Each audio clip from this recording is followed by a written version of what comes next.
হযরতে পাশ একটা ডাক দিয়ে বলল, রে মুজুসি, মুজুসি তুমি কেমন করে বুঝলে রে আমি যে তোমার কাছে আসবো, আমি যে তোমার কাছে সাহায্যের জন্য আসবো, এটা তুমি কেমন করে বুঝেছো, কেমন করে তুমি জানতে পেরেছো? রে পাশ, আমি কেমন করে জেনেছি তুমি জানতে চাও, আমি কেমন করে বুঝেছি তুমি বুঝতে চাও? এ রে পাশ, গত রজনীতে আমি আমার আপন ঘরে ঘুমন্ত অবস্থায় আমি হঠাৎ করে চাইয়া দেখলাম আমার ঘরে একজন নুরানি মানুষ এসে হাজির, যার নূরের ঝলকানিতে আমার অন্ধকার ঘর পুরো এরিয়া নূরের আলোয় আলোকিত হয়ে গেল। ওই নুরানি মানুষ তিনি কি করলেন আমাকে বলে গেছে, কালকে একজন বিপদগ্রস্ত মানুষ আসবে, তুমি তাকে 20টি দিনার দিয়ে দিও, তার বিপদ কেটে যাবে। রে পাশ, এটা কে রে কে? এবার ওই পাশ একটা ডাক দিয়ে বলল, হে মুজুসি, এটা আর তো কেহ নয়, আমাদের নবী হযরতে মুহাম্মদ রাসূলুল্লাহ সাল্লাল্লাহু আলাইহি ওয়াসাল্লাম। এবার এই মুজুসি দেখি দেখি বললেন, যেটা যদি তোমাদের নবী হয়, আমার জীবনে এমন নুরানি মানুষ আমি কোনোদিন দেখিনি। রে মুজুসি, মুজুসি ডেকে ডেকে বলে, রে পাশ, আমাকে জলদি করে তোমার সঙ্গে নিয়ে চলো, আমাকে নিয়ে কালেমা পড়ে মুসলমান বানিয়ে দাও। বন্ধু, হাদিস শরীফ প্রমাণ করেছে ওই পাশের হাতে হাত রেখে মুজুসির পুরো পরিবার বন্ধু ইসলাম ধর্ম গ্রহণ করে ফেলে। বন্ধুরে আমার, নবীজির একজন প্রেমিক হলো হযরতে পাশ রাহমাতুল্লাহি আলাইহি। নবীজিকে এত বেশি ভালোবাসতেন, আমাদের দেশে প্রচন্ড শীত আসে, ঘর থেকে বের হওয়া যায় না, এমন সময় আসে না। বিশেষ করে আমেরিকা, লন্ডন, ইউরোপ কান্ট্রির বরফের দেশ, তারা কিন্তু ঘরে হিটার দিয়ে থাকতে হয়, তাপ দিয়ে ঘরে থাকতে হয়, ঘরের মধ্যে বসবাস করা তাদের জন্য সংকট। আমরা ওই পুরোটা বুঝতে না পারলেও আমাদের দেশের বন্ধু মাঘ মাসের শীতেরটা বুঝতে পারি, ঠিক না ভাই? পাশ রাহমাতুল্লাহ আলাইহি সন্তান হলো পুত্র সন্তান, এত শীত, সন্তান পৃথিবীতে আসছে, সন্তান আসলে মা এবং সন্তানের কিছু খরচ তো লাগে, নরমালও যদি হয় তারপরেও লাগে। বন্ধু কি তা প্রমাণ করলো? পাশের কাছে কোনো কিছু নাই, টেনশন, মনটা খারাপ। দিন চলে গেল রে, রাত্র হলো, নবীর প্রেমিকেরা প্রান্তে করে শোনো, মা বোনদেরকে বলছি গো, হৃদয়ের জানালা করে তোমরাও মা শোনো। এবার টেনশন করতেছে, গভীর রজনীতে ঘুমিয়ে গেল হযরতে পাশ রাহমাতুল্লাহি আলাইহি ঘরে আপনার আমার প্রাণের নবী এসে হাজির। জোরে জোরে বলেন না সুবহানাল্লাহ। পাশ রাহমাতুল্লাহি আলাইহি ঘরে এসে ডেকে ডেকে বলে, কি তুমি কিসের টেনশন করছো? বন্ধু, পাশে একজন বিদুর্মী বসবাস করত, বন্ধু অগ্নি পূজা করত, পূজা। তিনি যখন ওই পাশ রাহমাতুল্লাহি আলাইহি বললেন, তুমি আগামী কালকে সকাল যখন হবে, ওই লোকটার নাম হলো মুজুসি, যিনি অগ্নি পূজা করতেন তার নাম হলো কি? মুজুসি। তিনি ডেকে ডেকে বললেন, রে পাশ, তুমি আগামী কালকে সকালবেলা চলে যাবে মুজুসির ঘরে, মুজুসি তোমাকে 20টি দিরহাম দিবে। না, আর ওয়াজ করব না। আপনারা অসুস্থ হয়ে গেছেন? হ্যাঁ, অসুস্থ হয়ে গেছেন নাকি আমার ওয়াজে বেশি মনোযোগ? কোনটা বেশি মনোযোগের পক্ষে কে কে আছেন? একদম রিয়েল হাত তোলেন। আল্লাহু আকবার, ইয়া রাসূলুল্লাহ, ইয়া গাউসুল আজম দোস্ত, জিন্দাবাদ জিন্দাবাদ, তুমি জিন্দাবাদ জিন্দাবাদ। সকাল যখন হলো, হযরতে পাশ চিন্তা করে, আমি একজন ইমানদার, আমি একজন নবীর প্রেমিক, কেমন করে রে অগ্নি পূজকের কাছে যাই? না না, এটা পারবো না। ওনার মধ্যে কনফিউশন কাজ করতেছে, কি করব? এই দিন চলে গেল, রাত যখন গভীর হলো, বন্ধু, পরের দিন আবার গভীর রজনীতে চাইয়া দেখে রে আমার নবী আবারও পাশের ঘরে এসে হাজির। তুমি আর দেরি করো না, আর তুমি দেরি করো না, পরের দিন সকাল যখন হবে তুমি মুজুসির বাড়ি চলে যাইও, মুজুসি তোমাকে গনে গনে 20টি দিরহাম দেবে। বন্ধু, 20টি দিরহামকে কম মনে করিয়েন না, বিশাল কিছু, বিশাল কিছু, ঠিক কিনা বলেন? মরুচারীদের জন্য তৎকালীন সময়ে লাল ওট ছিল বন্ধু, অনেক দামি রে, বুঝে নিতে হবে 20টি দিরহাম। এবার বন্ধু, রাত্র যখন চলে গেল, সকাল হলো, ওই ফাঁস কি করলেন, হেঁটে হেঁটে মুজুসির বাড়ি গেল, যাইয়া দেখে রে মুজুসি তার আপন ঘরের দরজায় 20টি দিরহাম দাঁড়িয়ে আছে। জোরে জোরে বলেন আল্লাহু আকবার। এবার হযরত পাশ একটা ডাক দিয়ে বলল, রে মুজুসি, মুজুসি তুমি কেমন করে বুঝলে রে আমি যে তোমার কাছে আসবো, আমি যে তোমার কাছে সাহায্যের জন্য আসবো, এটা তুমি কেমন করে বুঝেছো, কেমন করে তুমি জানতে পেরেছো? রে পাশ, আমি কেমন করে জেনেছি তুমি জানতে চাও, আমি কেমন করে বুঝেছি তুমি বুঝতে চাও? এ রে পাশ, গত রজনীতে আমি আমার আপন ঘরে ঘুমন্ত অবস্থায় আমি হঠাৎ করে চাইয়া দেখলাম আমার ঘরে একজন নুরানি মানুষ এসে হাজির, যার নূরের ঝলকানিতে আমার অন্ধকার ঘর পুরো এরিয়া নূরের আলোয় আলোকিত হয়ে গেল। ওই নুরানি মানুষ তিনি কি করলেন আমাকে বলে গেছে, কালকে একজন বিপদগ্রস্ত মানুষ আসবে, তুমি তাকে 20টি দিনার দিয়ে দিও, তার বিপদ কেটে যাবে। রে ফাঁস, এটা কে রে কে? এবার ওই ফাঁস একটা ডাক দিয়ে বলল, হে মুজুসি, এটা আর তো কেহ নয়, আমাদের নবী হযরত মুহাম্মদ রাসূলুল্লাহ সাল্লাল্লাহু আলাইহি ওয়াসাল্লাম। এবার এই মুজুসি দেখি দেখি বললেন, যেটা যদি তোমাদের নবী হয়, আমার জীবনে এমন নুরানি মানুষ আমি কোনোদিন দেখিনি। রে মুজুসি, মুজুসি ডেকে ডেকে বলে, রে ফাঁস, আমাকে জলদি করে তোমার সঙ্গে নিয়ে চলো, আমাকে নিয়ে কালেমা পড়ে মুসলমান বানিয়ে দাও।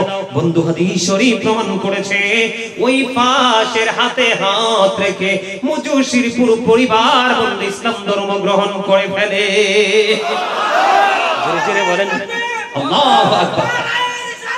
ইয়া রাসূলুল্লাহ, ইয়া বুসরাতুল মুস্তাকিম। জোরে জোরে বলেন আলহামদুলিল্লাহ। পবিত্র ঈদে মিলাদুন নবী,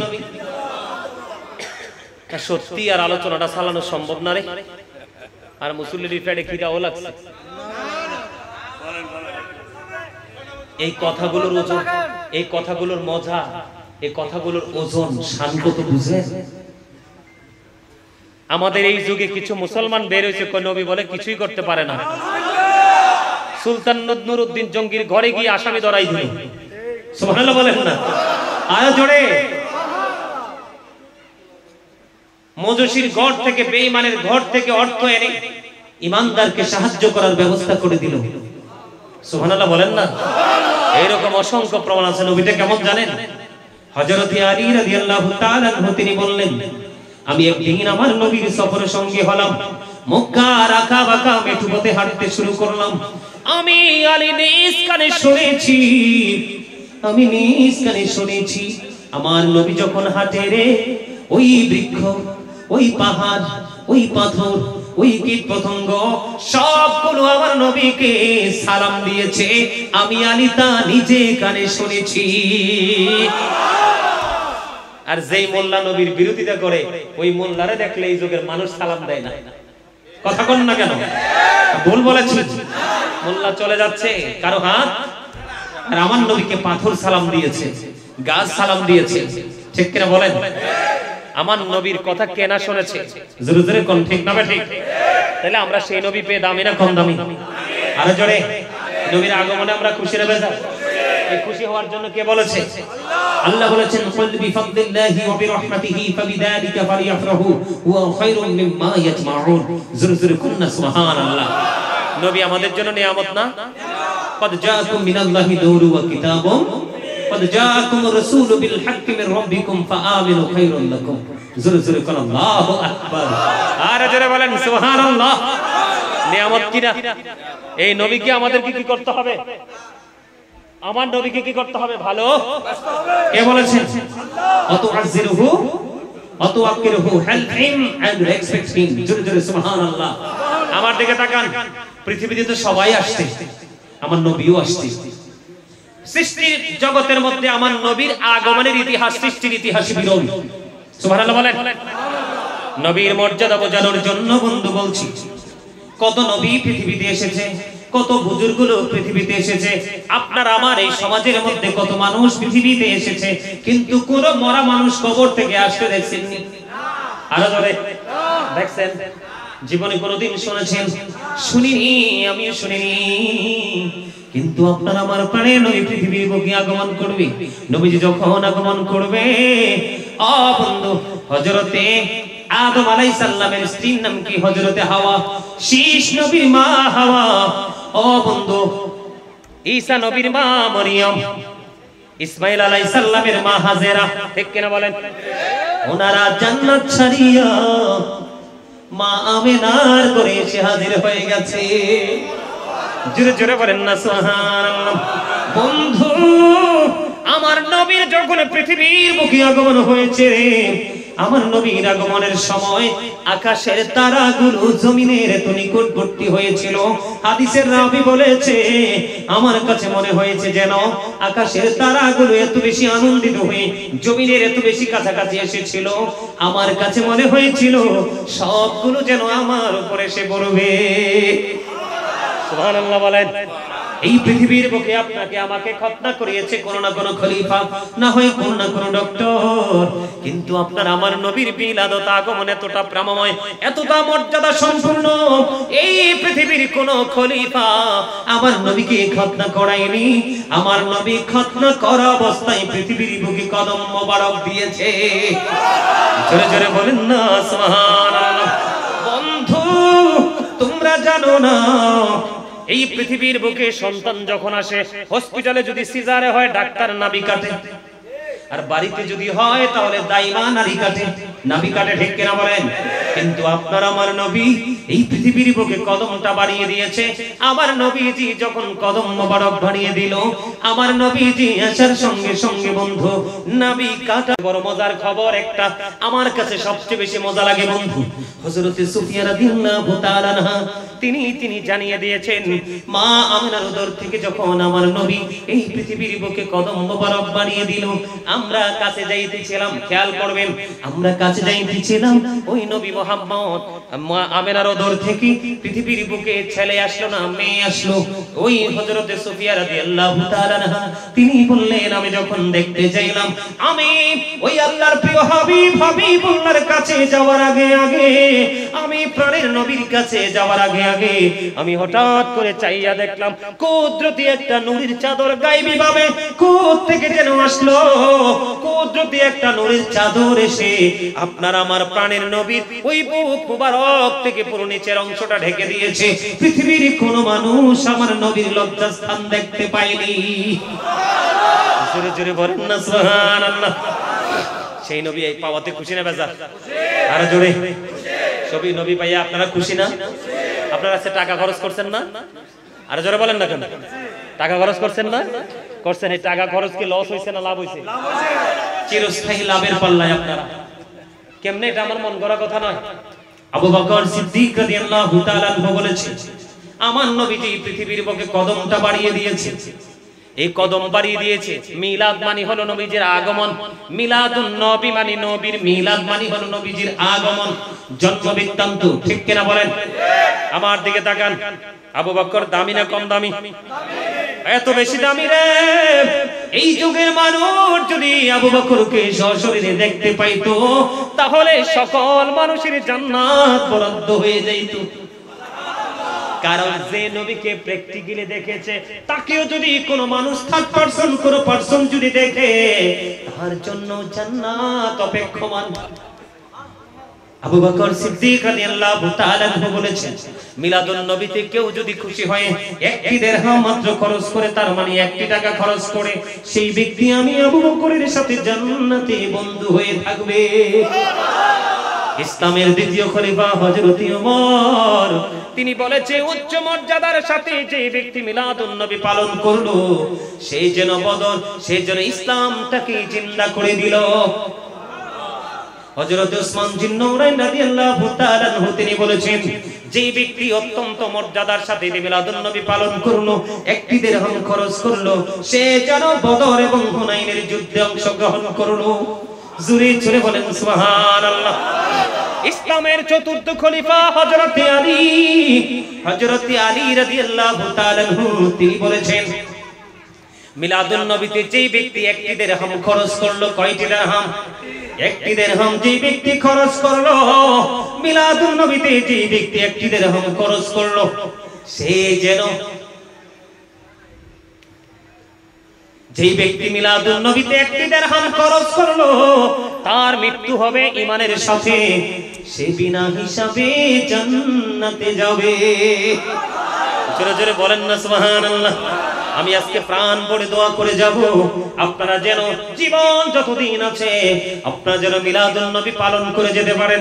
এটার মাধ্যমে ইসলাম জিন্দা হয়, নবীর প্রেমের নতুন নতুন তথ্য বছর ঘুরে আসলে মানুষ জানতে পারে। যখন মানুষের ব্রেন থেকে এটা হারিয়ে যায় আবার ঢোকানো যায়, এমনি করে করে ধারাবাহিকভাবে বন্ধু এটার প্রচলন থাকবে। হযরতে হাসান বসরি রাদিয়াল্লাহু তাআলা আনহু তিনি জানিয়ে দিয়েছেন, আমার কাছে যদি উহুদ পাহাড় পরিমাণ যদি স্বর্ণ থাকতো তাহলে আমি সবগুলো আমার নবীর মিলাদে খরচ করে দিতাম। জোরে জোরে বলেন না সুবহানাল্লাহ। হযরতে জুনায়েদ বাগদাদি, হযরতে হাসান বসরি, হযরতে মারুফে কারখি, ও বন্ধু ওলিউল্লাহ মুহাদ্দিস দেহলভী আল্লামা জালালউদ্দিন সুয়ুতী, এমনি করে করে বন্ধু অসংখ্য প্রমাণ আমাদের কাছে রয়েছে তারা মিলাদুন নবী পালন করেছে। তবে আমাদের দেশে এখন মানুষ চায় কি মিলাদুন নবী আগে কেউ করেনি, একেবারে মিথ্যা কথা। আরবানের বাদশা মালিক মুজাফফর 600 হিজরিতে আনুষ্ঠানিকভাবে জৌলুসপূর্ণভাবে তিনি মিলাদুন নবী পালন করেছেন। ও বন্ধু, তৎকালীন সময়ে একজন বুজুর্গ আলেম এবং আল্লাহর ওলি ছিলেন, তার নাম ছিল আবুল খাত্তাব ওমর ইবনে দহিয়া। উনি সেই মিলাদুন নবীর উপরে ভিত্তি করে তিনি 12 খণ্ড কিতাব লিখেছিলেন। তৎকালীন সময়ে সেই সময়ও জৌলুসপূর্ণভাবে মিলাদুন নবী পালন হতো। বন্ধু, জুলুস শব্দটা, এই যে জুলুস শব্দটা জলসা শব্দের বহুবচন, ঠিক কিনা বলেন? অস্বাভাব উপশম করা, ঠিক কিনা বলেন? জশ্ন শব্দের অর্থ খুশি। আমরা জশ্ন জুলুস করি কি করি না? ফেরেশতা যদি আসমান ছেড়ে জমিনে আসতে পারে, আকাশের তারকা যদি জমিনের নিকটবর্তী হতে পারে, জান্নাত ছেড়ে যদি নবীদের মারা আমার নবীর আগমনে খুশি হয়ে মা আমিনার নিবৃত জীর্ণ কুটির যদি আসতে পারে, আপনি আমি কি নবীর আগমনে জুলুস করতে পারি না? নবীজি যখন মক্কা থেকে মদিনায় গিয়েছিল তখন মদিনাবাসীও জুলুস করেছিল। সুবহানাল্লাহ বলেন না? করব তো আমরা জুলুস, কিন্তু জুলুসের পাশাপাশি নবীর সম্মান আজমতের পাশাপাশি আমরা নবীর সুন্নাতকে বেশি বেশি ভালোবাসবো, নফলকে বেশি বেশি ভালোবাসবো। এখন কিন্তু আমাদের মধ্যে একটা সমস্যা সৃষ্টি হয়েছে, সেই সমস্যাটা হলো আমরা নামাজ পড়তে গেলে ফরজ পড়ে ছেড়ে দেই, সুন্নাত নফল করি না। কথা বলেন ঠিক না ঠিক? আমার কথা কি বুঝে আসছে? যেই ব্যক্তি একটা সুন্নাত ইচ্ছে করে ছেড়ে দিবে, নবীজি তাকে উম্মত বলে স্বীকৃতি দিবে না। মনে রাখবেন, হযরত আবু হুরায়রা রাদিয়াল্লাহু তাআলা আনহু থেকে হাদিস বর্ণিত, নবীজি ফেরেশতাদের, আল্লাহ রাসূল বলেছে আল্লাহ ফেরেশতাদেরকে বলবে কাল হাসরের দিন আমার বান্দার যে নামাজগুলো ত্রুটিমুক্ত নামাজগুলো আছে এগুলো লেখো। আরেকজন বান্দার দিকে নজর দিয়ে চাইয়া দেখবে তার আমলের মধ্যে ত্রুটি আছে কি আছে। তখন আল্লাহ বলবে তার নফল ইবাদত আছে কিনা দেখো, যদি নফল ইবাদত থাকে তার এই ত্রুটিগুলো ফিলআপ করে দাও। সুবহানাল্লাহ বলেন না? আর এখন কিন্তু দোয়া কবুলের সময় হাদিস শরীফের মধ্যে এসেছে, আমি গতকালকার আগের দিনের প্রোগ্রামে আলোচনাটা করেছিলাম নোয়াখালীতে। সম্মানিত উপস্থিতি, যেই নফল ইবাদতের যে মর্যাদাটা সেটা আমি বোঝানোর জন্য একটু বলি। নবীজি বলেছে আমাদের দোয়া কবুলের গুরুত্বপূর্ণ একটা সময় প্রত্যেক দিনই রয়েছে, সেই সময়টা হলো ঘুমানোর পরে তাহাজ্জুদের সময়টা। এই আমার দিকে তাকান, নফল ইবাদতের মধ্যে সবচেয়ে গুরুত্বপূর্ণ ইবাদত হলো তাহাজ্জুদ। কি? তাহাজ্জুদের নামাজ। কাল হাসরের ময়দান আল্লাহ রাব্বুল আলামিন একজন আহ্বানকারীকে দিয়ে আহ্বান করাবেন, একজন আহ্বানকারী ডাকতে থাকবে। রাতে গভীর রজনীতে বিছানা আলাদা করে, বিছানা থেকে পিঠ আলাদা করে, কে আমল করেছিলে তোমরা দাঁড়াও। তখন তারা দাঁড়াবে। হাদিস শরীফের মধ্যে সেটা তাদের সংখ্যা হবে একেবারে কম। বুঝবেন, তাদের সংখ্যা হবে কি? একেবারে কম। বন্ধুরি আমার, ওই মানুষগুলো দাঁড়াইতে দেরি। এখানে নারী থাকবে, পুরুষ থাকবে, বন্ধু যুবক থাকবে, যুবতী থাকবে, তবে সংখ্যায় খুবই কম। দাঁড়াইতে দেরি রে। তখন ওই আহ্বানকারী জানিয়ে দিবে তোমরা যারা দাঁড়িয়েছো তোমরা সবাই বিনা হিসাবে চলে যাও জান্নাতে। কোথায় চলে যাও? জান্নাতে চলে যাও। আর যারা দাঁড়ায়নি তাদেরকে বলবে তোমরা হিসাবের জন্য প্রস্তুতি নাও। তাহলে নফল নামাজ পড়লে লাভ না লস? আরো জোরে বলেন। রাত্র তো কম হয় নাই, 2টা বেজে গেছে, আর ওয়াজ করা যাবে না, শেষ করতে হবে। সম্মানিত উপস্থিতি, আমাদের কিন্তু ওয়াজ শুনলেই শুধু চলবে না, আপনি যদি ফজরের নামাজ না পড়েন এই ওয়াজ শোনার কোনো মূল্য নেই। আছে? আরো জোরে বলেন আছে? এই আমার দিকে তাকান। নামাজকে বেশি করে গুরুত্ব দিবেন। ওই আমার গজলের মধ্যে শুরুতে বলছিলেন না, ফুলে ফলে ভরে দিয়ে আমায় করো পরিপূর্ণ, এটা হলো ঈমান এবং আমল। আমলের মধ্যে সর্বপ্রথম হলো নামাজ। এই দিকে তাকান। আমার নবী শীতের দিনে বের হইছে। কি হইছে? শীতের দিনে বের হইছে। বের হওয়ার পরে চাইয়া দেখলেন গাছের পাতাগুলো শীতের দিনে ঝরে ঝরে পড়ে না? নবীজি গাছের পাতা ঝরতেছে, ধরলেন। ধরে হযরতে আবু জরকে ডাক দিলেন, রে আবু জর। আবু জর উত্তর দিলেন, লাব্বাইকা ইয়া রাসূলুল্লাহ, আমি হাজির গো, আমি হাজির নবী। এবার কি করলেন? আমার নবী বললেন, রে আবু জর, ওই গাছের দিকে চাইয়া দেখো, শীতের কারণে শুষ্ক হয়ে গাছের পাতাগুলো ঝরে ঝরে পড়ছে রে। আমার উম্মতগুলো, আল্লাহর প্রিয় বান্দাগুলো একাগ্র চিত্তে আল্লাহর দিদারের আশায় আপন মনে যখন নামাজের মাধ্যমে আল্লাহর কদমে সিজদা দিবে, ওই শীতের দিনে গাছের পাতার মতো রে, ওই গাছের পাতার মতো তার আমলনামা থেকে সবগুলো গুনাহ ঝরে পড়ে যাবে। জোরে জোরে বলেন না সুবহানাল্লাহ। তাহলে সুন্নত নামাজ বাদ দিবেননি? আরো জোরে বলেন, বাদ দিবেননি? আমি আপনাদেরকে আরো মজার খবর দিয়ে যাই। 5 ওয়াক্ত নামাজের মধ্যে 12 রাকাত সুন্নাত আছে। কয় রাকাত? এই 12 রাকাত সুন্নাত নামাজে ধারাবাহিকভাবে পড়বে রে, আমার নবী জানিয়ে দিয়েছে আল্লাহ তার জন্য জান্নাতে ঘর তৈরি করবে। হুজুর, এই 12 রাকাত নামাজ কোনটি গো? আমি বলবো কি বলবো না? জোহরের আগের 4 রাকাত, পরের 2 রাকাত। কয় রাকাত হলো? 6 রাকাত। মাগরিবের পরে আছে 2 রাকাত, ইশারের পরে আছে 2 রাকাত এবং ফজরের পরে আছে 2 রাকাত। এই 12 রাকাত নামাজ যে পড়বে রে ও বন্ধু, তার জন্য জান্নাতে ঘর বরাদ্দ আমার নবী জানিয়ে গেছে।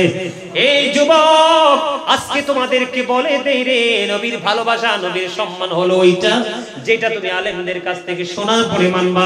আজকের পর থেকে জীবনে কোনোদিন টকটকে লাল গেঞ্জি, টকটকে লাল পাঞ্জাবি, টকটকে লাল শার্ট তোমরা কোনোদিন পরিও না। বলো হুজুর কেন গো? হাদিস শরীফের মধ্যে এসেছে আমার নবীকে লাল রঙের 2টা পোশাক পরিহিত একটা ব্যক্তি দুইবার সালাম দিয়েছে, আমার নবী একটা বারও তার সালামের জবাব দেয়নি। অথচ আমাদের জন্য সালামের জবাব দেওয়া, সালাম দেওয়া সুন্নাত, জবাব দেওয়া ওয়াজিব। ঠিক কিনা বলেন? আমার নবী সালামের জবাব দিল না। কেন গো? কেন গো? কারণ একেবারে টকটকে লাল জামা পরা পুরুষের জন্য মাকরুহ তাহরিমি, হারামের অন্তর্ভুক্ত। এই লাল জামা পরো না। আরেকটা কথা তোমাদেরকে বলে দেই, জুমার দিনে সবার আগে মসজিদে চলে যাবে। তোমরা মসজিদে দেরি করে যাও না বন্ধু, দেরি করে গাইলে তোমরা হবে কপাল পরা নামাজি। ওই যে হাজিরা খাতা, পরীক্ষায় কিন্তু রেজাল্টটা তার উপস্থিতির উপর দেওয়া হয়। কথা বলেন না কেন? আপনারা পড়েন না স্কুল কলেজ মাদ্রাসায়? বন্ধুরি আমার, এই কারণে আসছি আমি এই জায়গায়। আমাদের সমাজে বর্তমানে এটা বেদিতে রূপান্তরিত হয়েছে। ইমাম সাহেব যখন খুতবা নিয়ে যখন মিম্বরে দাঁড়িয়ে যায়, মিম্বরে দাঁড়িয়ে যাওয়ার পরে ইমাম সাহেব যখন খুতবা দেওয়া শুরু করে, ঠিক কিনা বলেন? খুতবা দেয় কি দেয় না? আরো জোরে বলেন। আমরা পড়ি না আলহামদুলিল্লাহ, আলহামদুলিল্লাহি নাহমাদুহু ওয়া নাস্তাঈনুহু ওয়া নাস্তাগফিরুহু? পরে কি পড়ে না খতিব সাহেব? কতটাই হতভাগা সেই সময় যারা আসে তারা।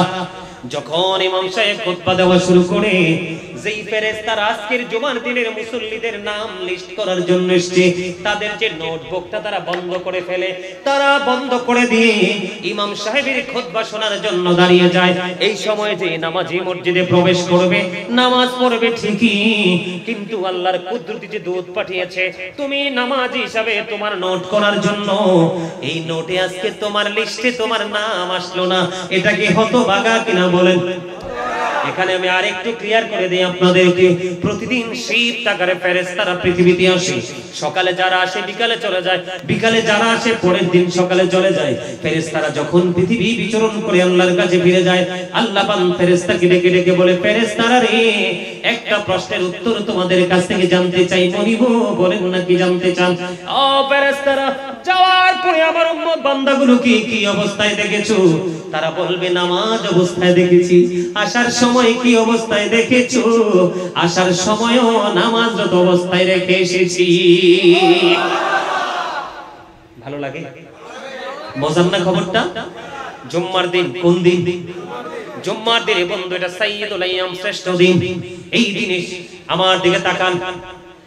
আপনার ঘরে সবচেয়ে দামি যে পাঞ্জাবি, সেই দামি পাঞ্জাবিটা পরবেন। সব দিনের চাইতে উত্তম রূপে গোসল করবেন, সবচেয়ে সুন্দর পাঞ্জাবিটা পরবেন। পরার পরে গায়ের মধ্যে আতর মাখায় দিবেন। আপনি হেঁটে গেলে যেন মানুষ বুঝতে পারে রে ওই আব্দুল্লাহ মসজিদে যায়, আব্দুল্লাহ যে নামাজ পড়তে যায় তার সুঘ্রাণ ছড়িয়ে দিয়েছে। এমন ভাবে সুগন্ধি লাগিয়ে মসজিদে যাবেন, যাইয়া সোজা সামনের কাতারে বসে যাবেন। সামনের কাতারে যিনি বসবে তার প্রথম কন্ডিশন, তার প্রথম যে সওয়াব, প্রথম কাতারে যিনি বসবে ওই প্রথম কাতারে বসার পরে বন্ধু তার আমল নামায় সওয়াব দেওয়া হবে একটা উট কুরবানির সওয়াব।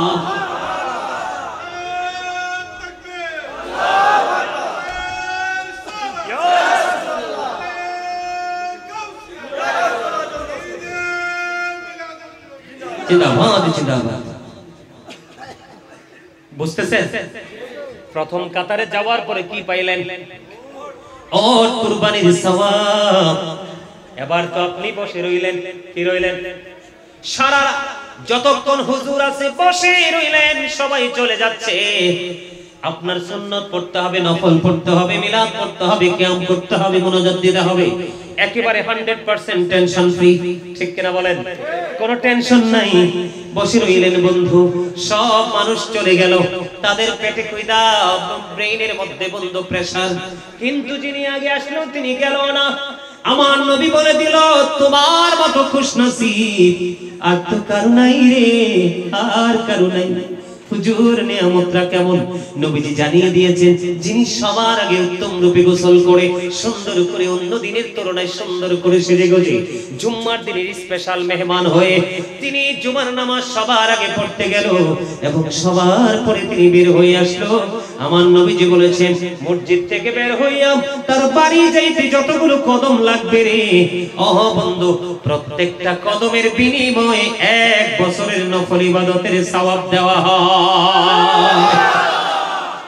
একটা কদম দিবেন 1 বছরের সওয়াব, 12টা কদম দিবেন 12 বছরের সওয়াব। সুবহানাল্লাহ বলেন না? এইভাবে রাসূলকে ভালোবাসতে হবে, রাসূলের জবানের যে কথা সেগুলোকে মূল্যায়ন করতে হবে, তাহলেই আপনি উম্মত হিসেবে স্বীকৃতি পাবেন।